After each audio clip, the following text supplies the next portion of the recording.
Hi, good day everyone. I'm Simon Dawson, Senior Lecturer at Cardiff Metropolitan University. Welcome to my short interviews with industry specialists, where I ask how they got into their field of work, their essential skills that they use, and any advice they can offer to students during their studies or when they graduate. Today I'm joined by Dale Jones, a BSc Honours Environmental Health graduate of Cardiff Met from 2019. Dale, welcome and thank you for taking the time to talk to me today. Thank you for taking the time to talk to me, Simon. Brilliant. So first, I'd just like to get you to talk about what have you done since graduating? So since I graduated last July, I've decided to start working for the NSF, the National Safety Federation. Depending on the arm, they do have a different name, but what I work for is the Restaurant and Retail Auditing Inspection Services in the UK. Right. So they have a number of different customers, which I'm not going to name drop because I'm not entirely sure that I'm allowed to. But as an independent contractor, I investigate and audit under the Food Hygiene Rating Scheme and basic general manufacturing practices and procedures, and a lot of other retail things that organizations want us to audit and inspect in their businesses. I see. So is this something that you've always wanted to go into, this line of work? I did fall into it a fair amount, but mostly just because it was one of the good opportunities that I saw after the degree. But I have a long background in working in kitchens. I've been a chef, I've been a line cook, I've supervised and audited food production environments, manufacturing processes as well. So it's just something that through many years of experience and long standing in the industry that I just ended up in. And I do quite enjoy it. Fantastic. So do you think those skills that you've done outside of the degree have helped manage to get you the job in the first place? Yeah, absolutely. People that work in the food industry sometimes can be a bit rough. They can be a bit challenging. So having a good understanding of the varying different types of people that you're going to see, how to communicate with them, just a lot of the little sort of secret tips that you get shown in the kitchen trade of how to hide things in particular, because I've seen all the tricks. They once they can understand and see that I'm a person who has come from a kitchen background and from a cooking background, they don't even attempt to pull anything over my eyes. They just talk to me like I'm just another line cook that they haven't seen yet, which is fantastic because I'm able to get that rapport with people that work in kitchens almost instantly. And I know these people. I've worked with tens and tens of different kitchen people over my life, and they're my people. I can just walk up to them, talk to them. I don't feel awkward. I don't feel irritated. I don't have any sort of communication issues, and it's just a really enjoyable experience. So what kind of essential skills then do you use on a regular basis? I'm assuming communication is one of them. Is there any others? Communication is absolutely vital, but also having an understanding of auditing processes, because while in some auditing industries you might not be as much against the clock, I'm only contracted for a certain amount of hours when I audit workplaces. So having an understanding of what you need to audit, what you need to inspect, so like an understanding of the FHRS, less so the legal aspects within it, but what you just need to look at to ensure that you've audited a place to the standard that you're stating that it's going to be at. Right. So skills like that are vital. So audit inspection, communication as always is completely vital. And strangely, while I didn't really think of it when I originally started this particular role, having really good IT skills really pays off because you have to create reports while you're on site very quickly. So I get maybe 20 to 30 minutes to do like an extensive report on what I've audited and what I've inspected on that day. So having really good IT skills is very, very useful because you need to compile a report rapidly. Wow, I see. So if you could go back a few years to when you were starting out at university and throughout university, what would you say to yourself? Study more. I would imagine every student you've talked to so far may have said something about that, Simon, but study more and build discipline on the studying.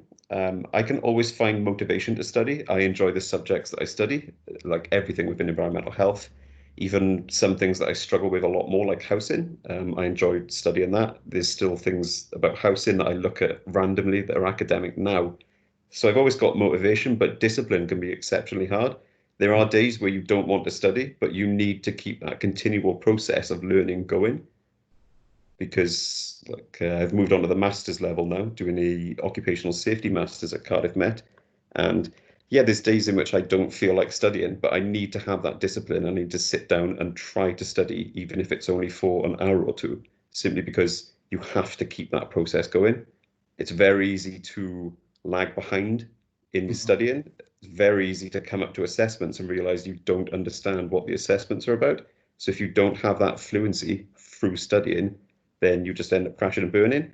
And so I would definitely say to a younger Mr. Dale Jones, get the discipline, because it comes in a lot more handily later on.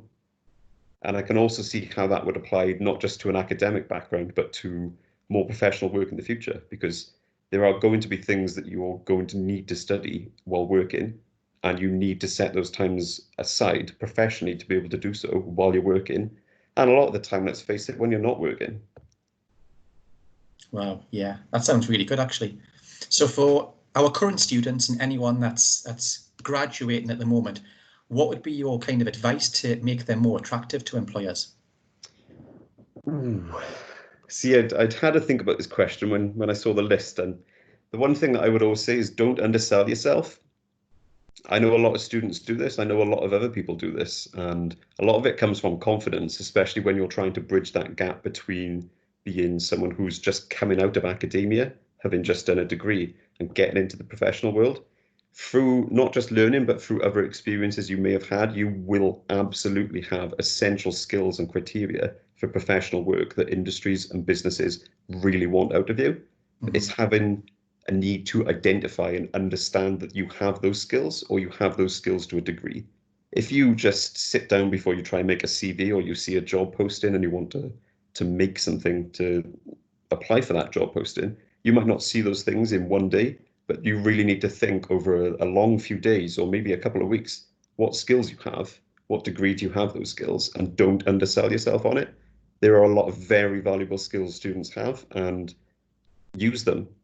Because businesses, if you think about how you have a skill during a job interview, you understand it, you use STAR and all the other interviewing and job application methods, and really concentrate and think about what your skills are, you will definitely be in the percentage of people that they want to see come back or get that job. Yes. I've spoken to a couple of other graduates of Cardiff Met now, and the term that comes up quite frequently is transferable skills. Because Yeah, I think a lot of people forget that they've got all of these skills that they've developed while at university and other places, yeah, and they don't realize how transferable they are to different applications. yeah, absolutely. For a lot of degrees, I wouldn't know, but for the environmental health one, 100%. Within environmental health, we have to study public health, housing, food law, health and safety, epidemiology. We study research and statistics because it's a health science courses. There's so much about that course that when I really think back on it, I realize the amount that I now know. Like I understand things about rent, mortgages, and housing issues within the UK that is specific to the UK.